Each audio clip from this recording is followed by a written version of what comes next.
আপনি কাকে চান? না মানে আমি নাইম। ঠিক আছে আপনি নাইম, কিন্তু কাকে চাচ্ছেন? না মানে আসলে এটা মিস্টার রহম সাহেবের বাসা না? কে রে মা, তুই কার সাথে কথা বলছিস? আরে দেখো না বাবা, এই লোকটা তোমার সাথেই দেখা করতে আসছে। আচ্ছা যাই হোক, তোমরা কথা বলো, আমার অফিসে লেট হয়ে যাচ্ছে, আমি আসি, কথা বলো।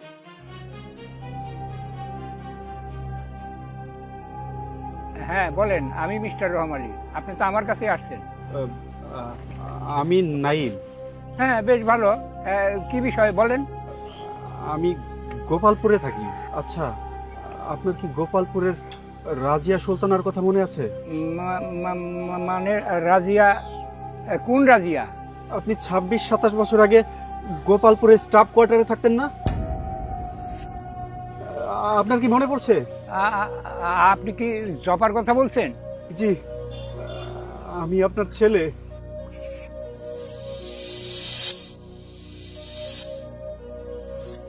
এখানে কেন? এইদিকে আসো, এদিকে আসো, এদিকে আসো।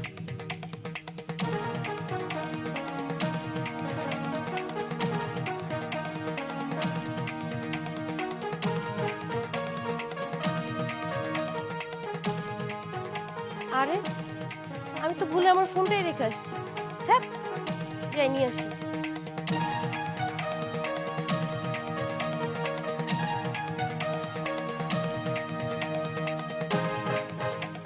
তুমি তুমি আবার ঠিকানা পেলে কোথায়? নিশ্চয়ই তোমার মা দিছে, তাই না? এত বছর পর কি কারণে আসতে হলো? কিসের জন্য এসেছো বলো? আপনি মনে হয় হাঁপিয়ে গেছেন, আমি আপনার জন্য পানি নিয়ে আসি। না না, পানি আনতে হবে না। তুমি বলো তো, এত বছর পর কি উদ্দেশ্যে আমার কাছে হাজির হয়েছো? আপনি আমার বাবা। এত বছর পর আমি আমার বাবাকে খুঁজতে আসছি। উদ্দেশ্য কি থাকতে পারে? উদ্দেশ্য তো অবশ্যই একটা আছে। তুমি এসেছো আমার সব সয় সম্পত্তির ভাগ বসাতে। না না না, এটা কিছুতেই হবে না। আরে আমার এমনিতেই আমার পরিবার আছে। তোমার মাকে বলে দিও আমার দুটো ছেলে মেয়ে আছে, তাদের ভবিষ্যৎ আছে। আর আমি আমি কিছুদিন পরে হজের উদ্দেশ্যে যাব। আর আর হজ থেকে ফিরে এসে আমার মেয়েটাকেও বিয়ে দেবো। আমার আমার অতীতে একটা ছেলে আছে, আমার পরিবার আছে। এটা যদি জানাজানি হয়ে যায় কি একটা অবস্থা হবে তুমি একবার ভেবে দেখেছো? ওদের ওদের ভবিষ্যৎগুলো যে নষ্ট হয়ে যাবে। তুমি যাও তো, এত বছর পর এগুলো আমি নিতে পারবো না। আমার তো মা আছে, আমার তো বাবাও আছে, তাহলে আমি কেন পিতৃ পরিচয় দিতে পারবো না? আপনি আপনার ছোট ছেলের কথা বলতেছেন, আপনার মেয়ের কথা ভাবতেছেন। আপনি তো একই বাবা, ওদেরও বাবা আমারও বাবা। তাহলে আপনার দরদ মায়া ভালোবাসা কেন শুধু তাদের জন্য থাকবে? হ্যাঁ, আমিও তো আপনার সন্তান, তাহলে আমার জন্য কেন ভালোবাসা থাকবে না? কেন আমার জন্য মায়া থাকবে না? কি তুমি আমার কথা বুঝতে পারছো না?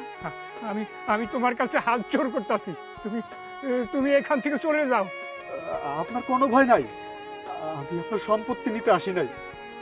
আমি শুধু দেখতে আসছিলাম যে বাবা জিনিসটা কেমন, বাবা তিতা না মিঠা, বাবা কিভাবে আদর করে, বাবা কিভাবে শাসন করে, বাবার গায়ের গন্ধটা কেমন। আমি তো সেই কারণেই আসছিলাম। তুমি যাও তো, যাও যাও যাও। ঠিক আছে, আমি চলে যাচ্ছি। আর একটা কথা, আপনার আপনার কোনো ভয় নাই? আল্লাহ আল্লাহ আমার অনেক দিছে, আলহামদুলিল্লাহ। আমি চাইলে আপনার 10 বার হজ করাই নিয়ে আসতে পারবো। ভালো থাকবেন।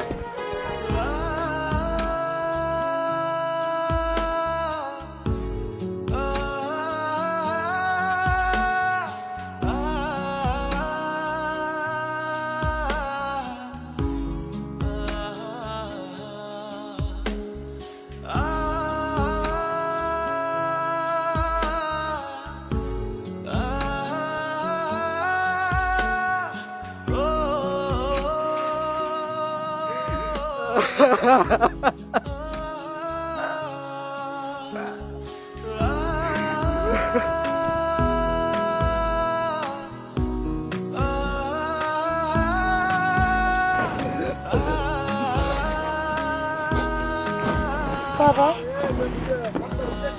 আমি দূর থেকে সবই দেখেছি।